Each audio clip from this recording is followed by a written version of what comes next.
हिना साहब की नाराजगी आरजेडी से, उन्होंने निर्दलीय उतरने का फैसला कर लिया है। जहां तक आरजेडी के प्रत्याशी का सवाल है तो अवध बिहारी चौधरी वहां घूम रहे हैं, वो कह रहे हैं कि हमको टिकट मिल चुका है। कल जब उनके नाम की भी घोषणा नहीं हुई तो अवध बिहारी चौधरी के लोगों ने जरूर ये कहा कि आपका नाम तो है नहीं। तो इस पे वो भी संशय में है कि आखिरकार लालू प्रसाद किस तरह की पॉलिटिक्स कर रहे हैं। दरअसल हम आपको यह बता दें कि हिना साहब को लेकर के एक बात बहुत साफ है, वो ये है कि हिना साहब कई बार चुनाव लड़ चुकी हैं और वो चुनाव में हार चुकी हैं। उनको ये समझ में आ चुका है कि अगर निर्दलीय लड़ा जाए तो ये उनके फायदे के लिए ज्यादा अच्छा होगा, बेहतर होगा। और इसकी बड़ी वजह यह है कि इसके लिए आपको इतिहास को खंगालना पड़ेगा। दरअसल हिना साहब एक तरफ गुस्सा निकाल रही हैं आरजेडी के प्रति, और आरजेडी के प्रति गुस्सा निकाल रही हैं तो निश्चित तौर पर आरजेडी के लिए यह नुकसानदायक होगा। और नुकसानदायक इसलिए होगा क्योंकि मोहम्मद शहाबुद्दीन की पत्नी है, और मोहम्मद शहाबुद्दीन की पत्नी अगर आरजेडी के खिलाफ कुछ बोलती हैं तो ये सिर्फ एक सीट नहीं बल्कि उन तमाम सीटों पर इसका असर डालेगा जहां मुस्लिम मतदाताओं की संख्या अच्छी है। लेकिन हिना साहब की पॉलिटिक्स क्या है, इसको समझना बहुत इंटरेस्टिंग है। दरअसल आप देखिए, आरजेडी ने उतारा है रामेश्वर कुशवाहा की पत्नी को।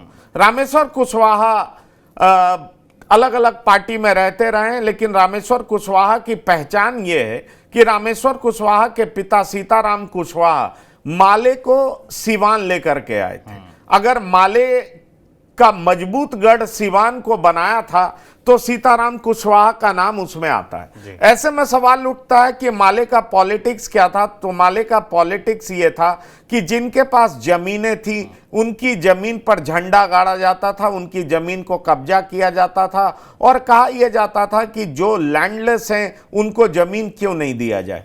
तो ये जो वर्ग संघर्ष होता था उसमें वो रक्त रंजित संघर्ष था, और उसमें शहाबुद्दीन जो है वो जो जिनके पास जमीनें थी उसके पक्ष में शहाबुद्दीन लड़ाइयां लड़ा करते थे। तो जिनके पास जमीनें थी उसमें तमाम जातियां आती हैं, उसमें भूमियार भी आते हैं, उसमें राजपूत भी आते हैं, उसमें कुर्मी भी आते हैं, उसमें कुशवाहा भी आते हैं और तमाम इस तरह के लोग आते हैं। ऐसे में सवाल उठता है कि जिनके पास जो लैंड ऑन करते थे, जिनके पास जमीनें थी, उसको उनके लिए शहाबुद्दीन लड़ाई लड़ते थे। बाद में शहाबुद्दीन डॉन के रूप में प्रचलित हुए और उनके खिलाफ ओम प्रकाश यादव ने भी चुनाव लड़ा और कई लोग लड़े। और आपको याद होगा कि सीपीआई-एमएल के एक नेता कॉमरेड चंद्रशेखर जो कि जेएनयू के प्रेसिडेंट होते थे, उनकी हत्या भी हुई थी और यह मुकदमा शहाबुद्दीन पर चला भी था। सवाल यह उठता है कि अब हिना साहब को साफ लग रहा है कि हम अगर निर्दलीय प्रत्याशी बनते हैं और आरजेडी के प्रत्याशी नहीं बनते हैं तो निश्चित तौर पर इसका फायदा होगा। अपर कास्ट का वोट मिलेगा, ऐसे वर्गों का वोट मिलेगा जिनके पास जमीनें हैं, जिनके लिए शहाबुद्दीन लड़ते रहे थे, जिनके बीच शहाबुद्दीन की अच्छी पैठ थी, इसलिए उनका वोट हमें मिल सकता है। और लड़ाई जब ट्रायंगुलर होगा या चतुष्कोणीय मुकाबला होगा तो इसका फायदा उनको मिल सकता है।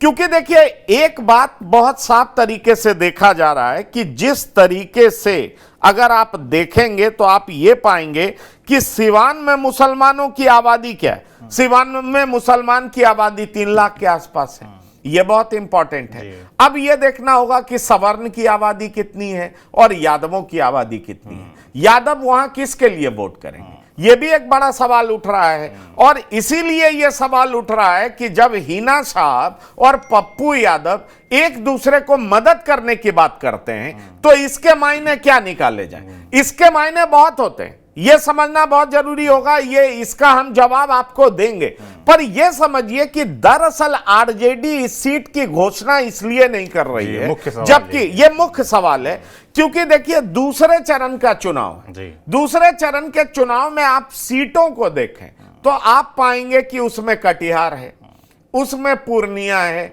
उसमें किशनगंज है, उसमें भागलपुर है, उसमें बांका है। कम से कम अगर 4 सीट की बात कर लें, चाहे वो भागलपुर हो, चाहे किशनगंज हो, चाहे कटिहार हो, चाहे पूर्णिया हो, यहां पर आप देखेंगे कि मुसलमानों की तादाद बड़ी अच्छी है।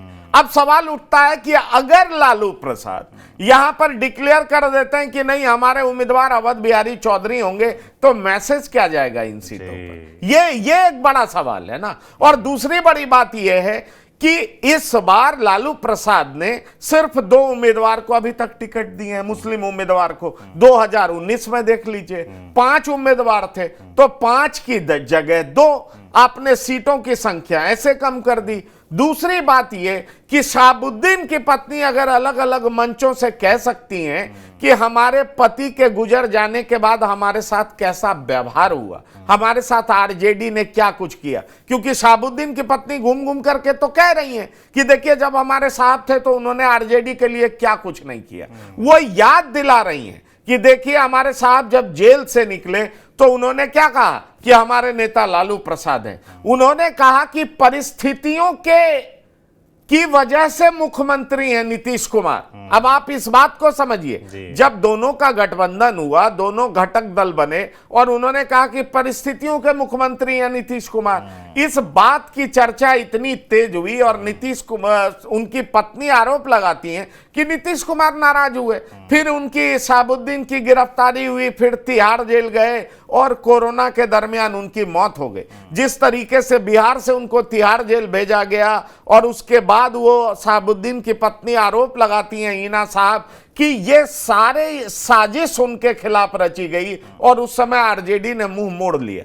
आरजेडी पर इतनी नाराजगी नहीं है, उनकी नाराजगी यह भी है कि हाल फिलहाल में जब सरकार थी और जो शहाबुद्दीन के बेटे हैं उनकी गिरफ्तारी हो रही थी, मुश्किल में थे, उस समय आरजेडी की मदद की जरूरत थी, तो उनसे मिलने कोई नहीं आ रहा था, उनके घर पे कोई नहीं आ रहा था। और तो और सिवान में उनकी राजनीतिक धार कुंद करने की कोशिश की गई और ये करने वाले कोई और नहीं थे बल्कि अवध बिहारी चौधरी थे। और अवध बिहारी चौधरी का कद बढ़ाया जा रहा था, उन्हें आरजेडी में बड़े बड़े पद से नवाजा जा रहा है। ऐसे में यह साफ है कि जब वोट लेना होता है तब आप हमें दिखा करके मुसलमानों का वोट अपनी तरफ आप अट्रैक्ट करते हैं, आकर्षित करते हैं, और जब मदद के लिए खड़े होने की बात होती है तो आप हमारे लिए उतने भी खड़े नहीं होते जितने कि हम आपके लिए खून और पसीना बहा चुके हैं। तो आखिरकार शहाबुद्दीन की पत्नी का दर्द भी निकल रहा है, आरजेडी के खिलाफ गुस्सा भी निकल रहा है, और साथ ही साथ आरजेडी खुलेआम शहाबुद्दीन की पत्नी को